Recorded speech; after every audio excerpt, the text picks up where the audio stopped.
Hello everyone, I am Akshaya, Assistant Professor of Geology, A.D.M. College for Women, Autonomous, Nagapattinam.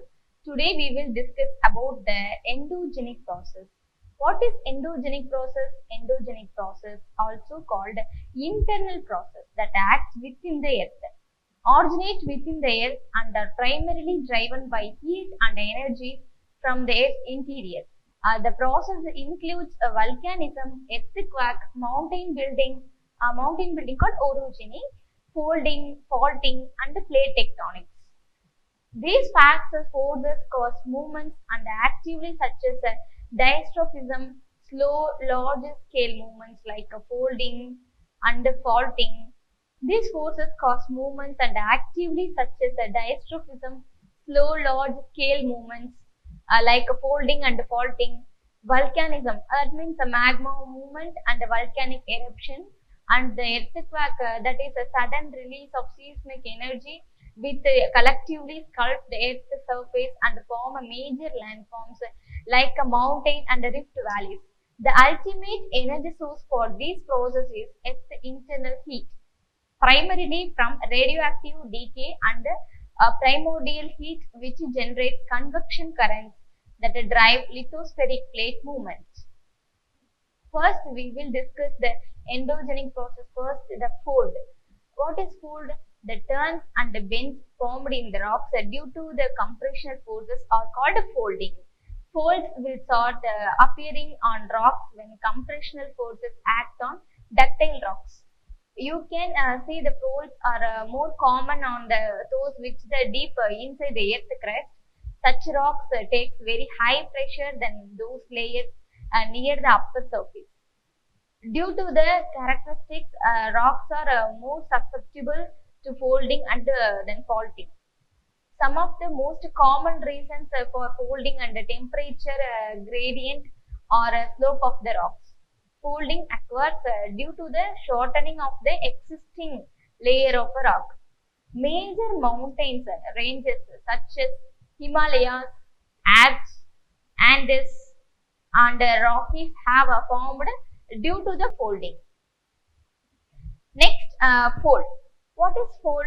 The displacement of rocks and the tensional forces created due to this are called fault. These are the fissures that start appearing when tensional forces are applied in opposite direction to displace the rocks.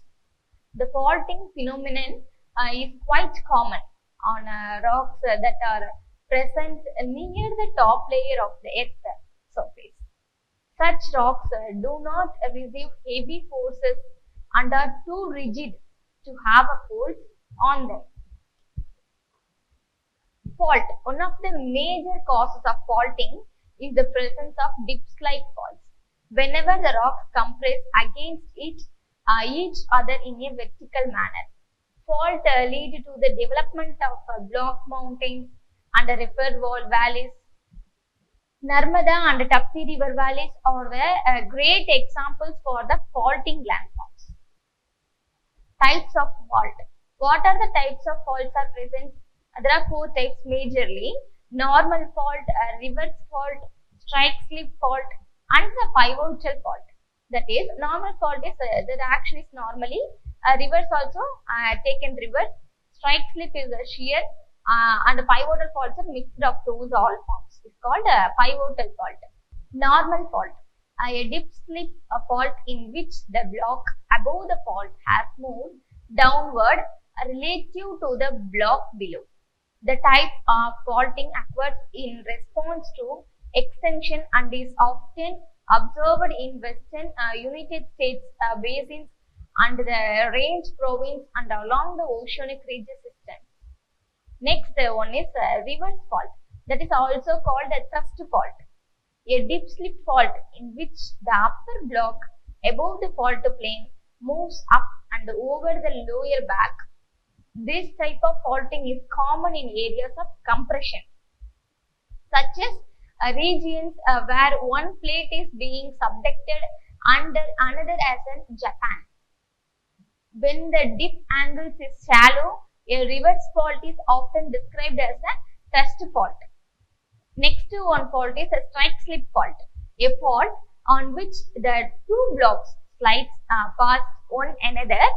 The San Andreas fault is a great example for the right lateral fault. San Andreas fault is a great example for strike slip fault also. Next, a pivotal fault. A pivotal fault, also known as the hinge fault or a rotational fault. It is a type of geological fault where blocks of rocks move rotationally around the central hinge point rather than undergoing simple translation. This movement causes displacement that increases away from the hinge point. Next one process is called volcano. Volcanism is also a major process in the endogenic process. Here the visual representation of volcano, how the volcano will happen, how the volcanism, the entire process is happen beneath the surface is there. Volcanism is the eruption of a molten rock from inside the earth to the surface. Volcanism occurs because of Earth's internal heat and is associated with the tectonics processes and a part of the rock cycle. Volcanism can both increase and decrease temperature. Volcanism can cause a long-term increase in average temperature by releasing greenhouse gases, but a very slow rate over a million of years.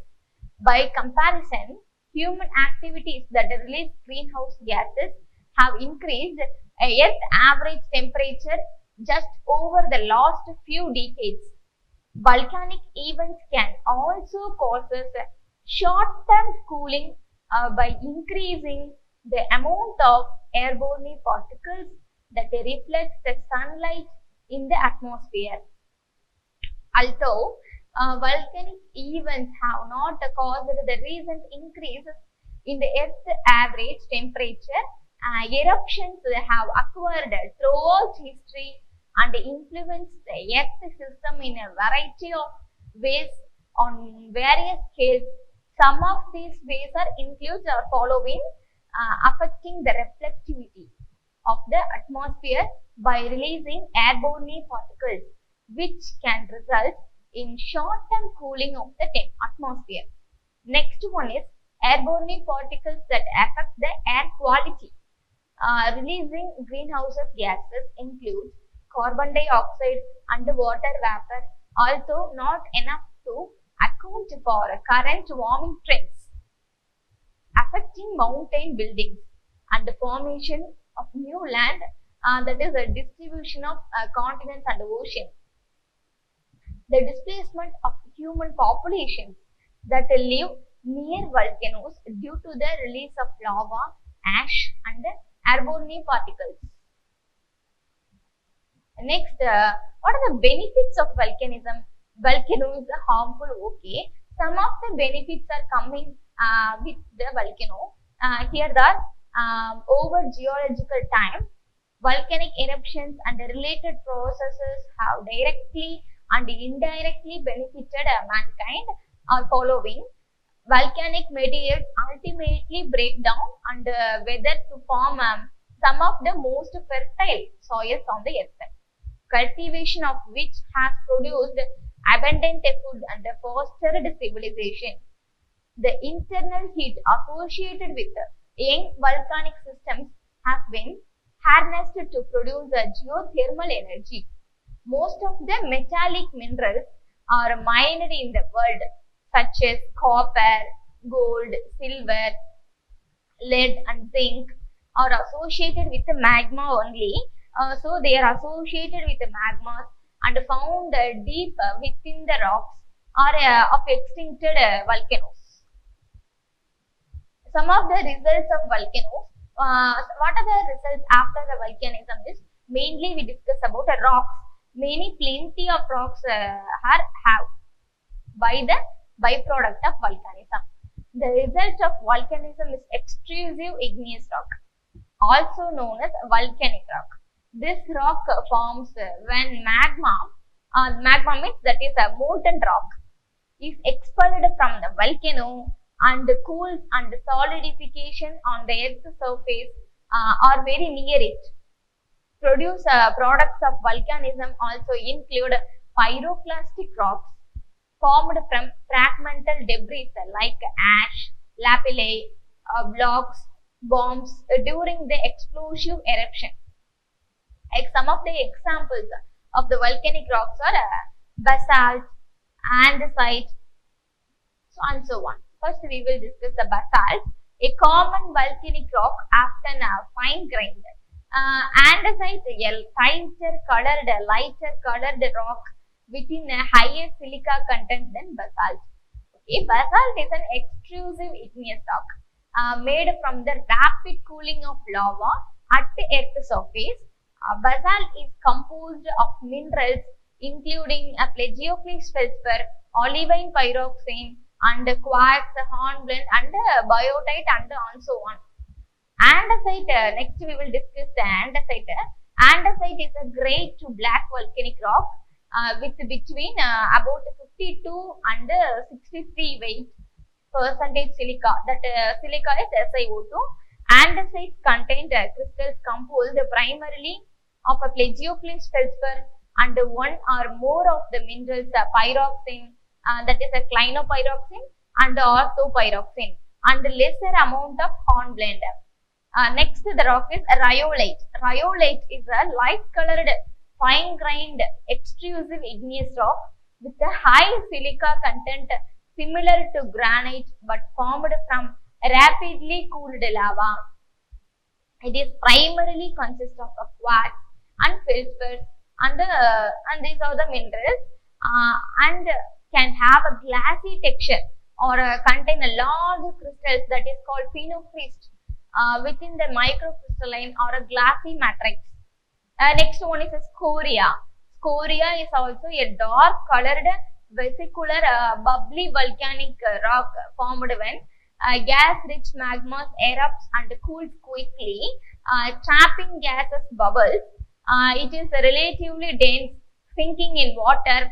Unlike its lighter counterpart, pumice, scoria forms a variety of features such as the cones of cinder cones or fragments called lapilli, and is used in construction, landscaping, and also insulation. Next rock is pumice. Pumice is an extrusive volcanic rock with a distinctive frothy vesicular texture created by the rapid cooling and depressurization of gas-rich lava ejected during the violent volcanic eruption. It is very low density due to numerous trapped gas bubbles allow it to float on water. Pumice is typically light colored, high in silica, and has a wide range of uses including its construction, horticulture, abrasive, and personal care products. Next one is obsidian.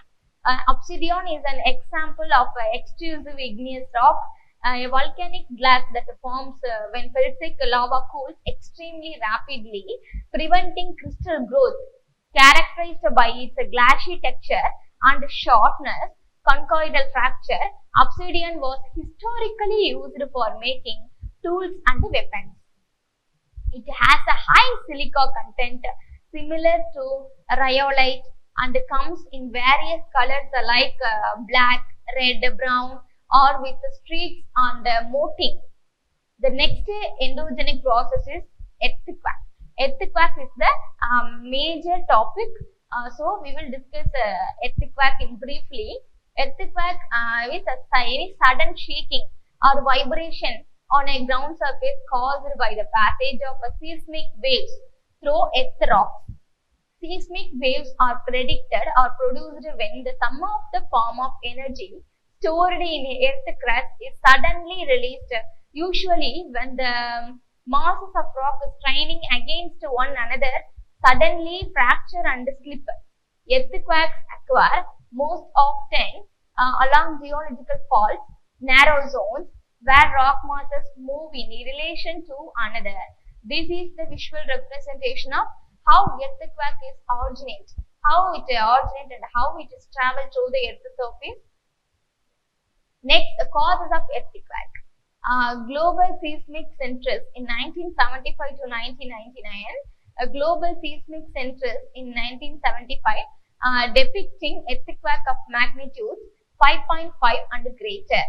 Major earthquakes occur mainly in the belts coinciding with the margins of tectonic plates.